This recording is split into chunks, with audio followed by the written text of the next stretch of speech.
Iran ও ইসরায়েলের পাল্টাপাল্টি হামলার মধ্যেই যুক্তরাষ্ট্র শুরু করেছে উদ্বেগজনক সামরিক তৎপরতা, আর তা দেখে বিশ্বজুড়ে তৈরি হচ্ছে আতঙ্ক। তাহলে কি আসছে গ্রাউন্ড জিরো যুদ্ধ?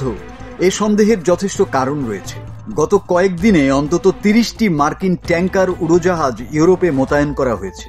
এসব ট্যাঙ্কার বিমান আকাশে যুদ্ধ বিমান ও বোমারু বিমানকে জ্বালানি সরবরাহ করে। তার মানে সন্দেহ অমূলক নয়, এটা যুদ্ধের সরাসরি প্রস্তুতি। সামরিক বিশেষজ্ঞরা বলছেন এই মাত্রার স্মরণ স্বাভাবিক কিছু নয়। এমনকি বিবিসি ও ফ্লাইট রাডার 24 এর তথ্য বলছে এসব বিমান ইউরোপের বিভিন্ন আকাশে ঘুরছে নির্দিষ্ট গন্তব্য ছাড়াই।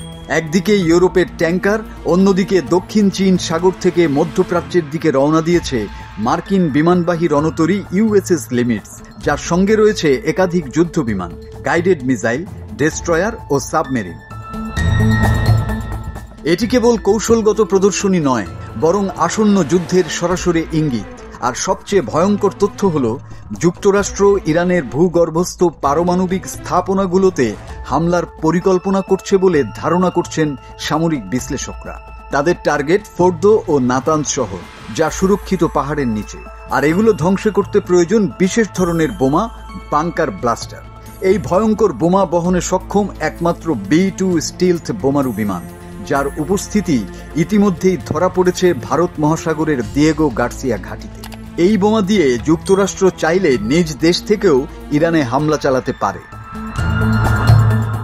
এমন আশঙ্কার মধ্যে বুধবার ভোররাতে পূর্ব ইংল্যান্ডের রয়্যাল এয়ারফোর্স ঘাঁটি থেকে 4টি F-35 বিমান সরিয়ে নেওয়া হয়েছে।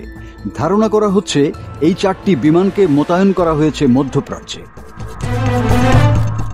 এখন পর্যন্ত হোয়াইট হাউস বা পেন্টাগন সরাসরি যুদ্ধে জড়ানোর ঘোষণা দেয়নি, তবে মাঠে যা দেখা যাচ্ছে তা নিঃসন্দেহে এক বড় যুদ্ধের নীরব প্রস্তুতি।